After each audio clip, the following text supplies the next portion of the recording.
Et pour clôturer la 5e journée de Top 14, le stade Jean Daugé a revêtu ses habits de lumière rose, en raison d'Octobre Rose, pour la réception du stade toulousain. C'est les Bayonnais qui donnent le coup d'envoi de cette rencontre. Après 10 minutes de jeu, c'est Joris Second qui profite d'une pénalité au pied des poteaux pour ouvrir le score, 3-0 en faveur des Bayonnais. Mais à la 12e minute, les Toulousains réagissent et se positionnent dans le camp adverse.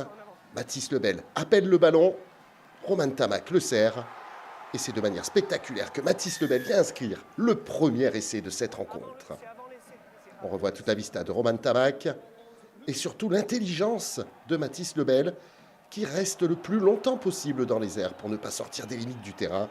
Toulouse prend l'avantage et mène 5-3. Mais la réaction bayonnaise ne tarde pas. 2 minutes plus tard, les pick and go s'enchaînent juste devant la ligne d'en but. Monsieur Rosier, l'arbitre de la rencontre, surveille tout ça et voit Arthur Ituria franchir la ligne. Bayonne repasse devant et mène 10-5. Puis 13-5 avec cette nouvelle pénalité de Joris Second. On joue depuis 22 minutes. À la 28e, Toulouse met la machine en marche. Cramon rentre dans les 22. Paul Graou oriente le jeu. Paul Coste est repoussé. Théon Tamac navigue, rafute et voit l'espace pour filer inscrire un nouvel essai toulousain. Le stade toulousain revient complètement dans cette partie et n'est plus mené que 13-10. On revoit Tamac qui rafute Abel Köffner. Rien à faire face au 3e ligne centre toulousain. À la 39e minute, Bayonne mène 16-13. Mais Romain Tamac passe cette pénalité. Les deux équipes reviennent à égalité. 16 partout, c'est le score à la pause. Les supporters toulousains sont ravis. Le public de Jean Daugé a du spectacle. Et dès le début de la 2e période, on prend les mêmes et on recommence. Romain Tamac de 40 mètres dans l'axe passe une nouvelle pénalité. Et Toulouse prend l'avantage 19-16. À la 42e minute, Tamac joue ce renvoi d'en but court. Le ballon récupéré par Tuilagi. Capilla voit l'espace le long de la ligne de touche et sert son demi-mêlée Baptiste Germain.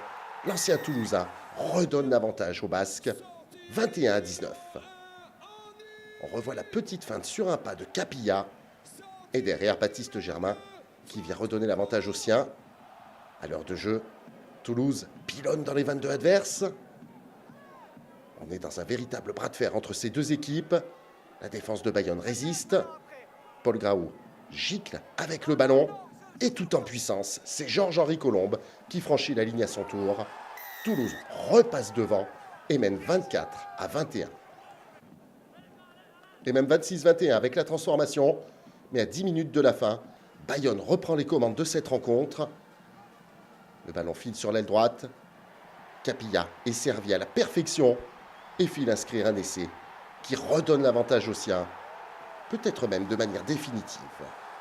26 partout avant la transformation. Les Bayonnais sont complètement revenus dans la rencontre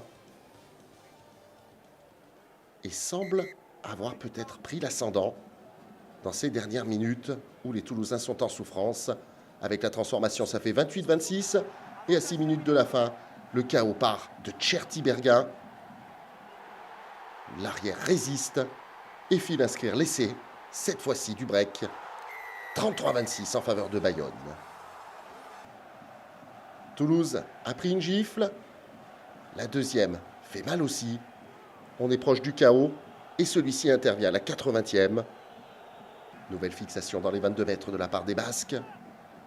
Le ballon qui file sur le côté droit dans un enchaînement de passes à une main.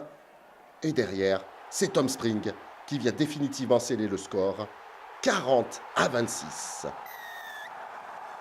Dans cette rencontre spectaculaire, avec 8 essais, dont 5 en faveur de Bayonne, les Basques continuent leur incroyable série d'invincibilité à domicile pour la plus grande joie d'Arthur Ituria. Toulouse tombe une nouvelle fois à l'extérieur et comme à Montpellier, concède 40 points. C'est Bayonne ce matin qui est leader du top 14.